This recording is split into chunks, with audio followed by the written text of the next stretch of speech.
In recent weeks, the European Central Bank has taken significant steps forward in its plans to launch a proposed digital currency, the digital euro. In its latest progress report, several design and distribution options have been outlined on how exactly such a currency could function. But what even are digital currencies? Do we really need them? And how would a digital euro work? First off, what even is a digital currency? A central bank digital currency, or CBDC for short, is a digital version of a country's fiat currency that is issued and backed by the central bank. It can be used for transactions in the same way as physical cash, like inside stores, but also like bank deposits online. However, it exists solely in a digital form.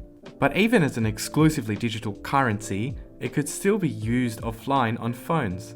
Sounds almost like what we can do with cash, as long as we do have our mobile tracking devices with us at all times. And don't be fooled, a digital currency is not comparable to a cryptocurrency. The value of CBDCs is closely tied to the underlying fiat currency, while the value of a cryptocurrency can be highly volatile, making them great trading assets, obviously.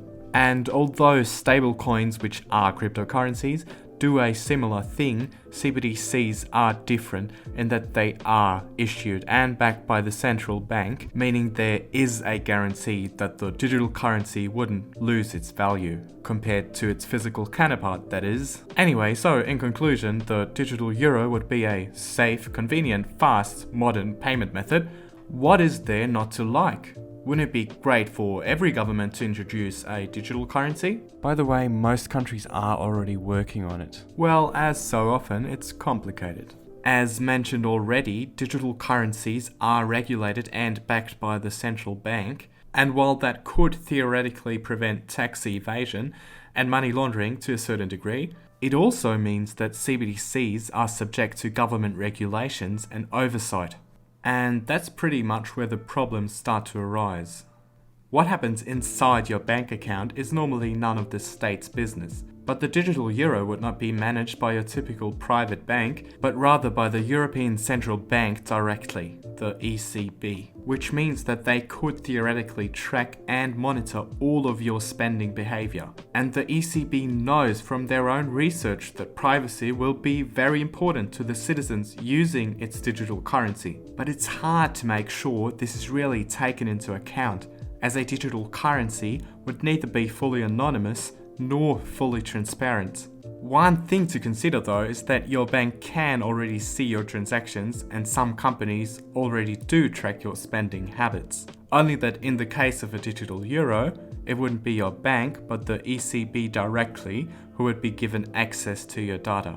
Another potential negative is that a digital euro would be reliant on technology in order to function. And while this can bring convenience and efficiency in most cases, it also means that the digital currency would be susceptible to technical issues. For example, widespread power outages could heavily disrupt the use of the digital currency and potentially have additional negative consequences for the economy. Now, even though these problems sound pretty bad, most of them won't have as much of an impact if physical cash remains in use as a reliable payment method that is still accepted broadly.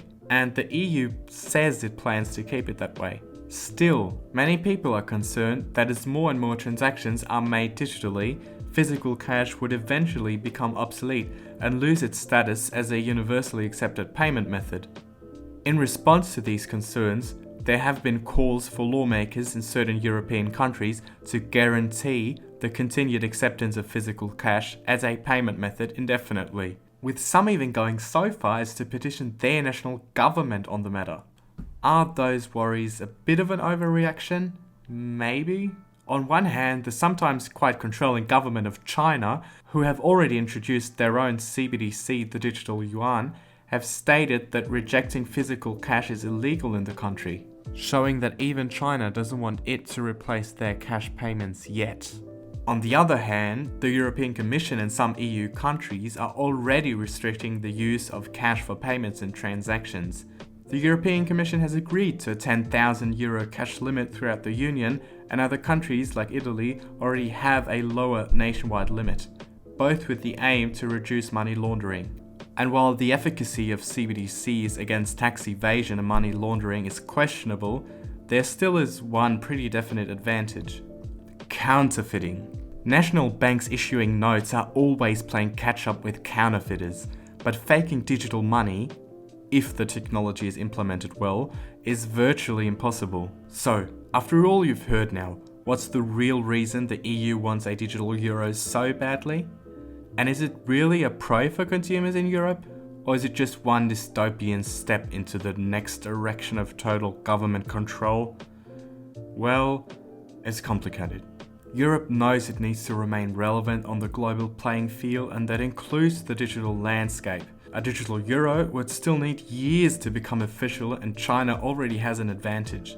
So even with all the worries about privacy and control the ECB would potentially have, having a competitor against the digital yuan might be a priority for all Europeans. China's plans about its digital money aren't absolutely clear, but some say the aim of the digital yuan is to replace the US dollar as the globally accepted currency, especially on the internet. And already 90% of national banks are thinking about implementing a similar digital currency. Considering those facts, it might make sense for the EU to keep up with the global trend and not fall behind.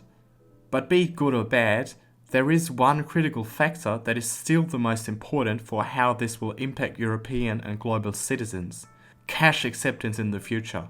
A digital euro might make sense for online purchases or even card payments, but when it comes to the digital euro replacing cash entirely, and maybe some additional very restrictive crypto laws to make sure the central bank doesn't have any competition, we enter really questionable territory, and it's inherently hard to predict how cash usage will be affected by the introduction of digital currencies years down the road. Nobody really knows. So what's the lesson here? Digital currencies, and especially the effect they will have on society, are not as simple as many people might think. Is the digital euro an intrinsically bad idea that we should stop even thinking about? Not necessarily, but still, Europeans need to be extremely cautious about how things play out here and what is going to happen to their physical euro bills. But for now, take care, don't worry too much yet, and see you soon.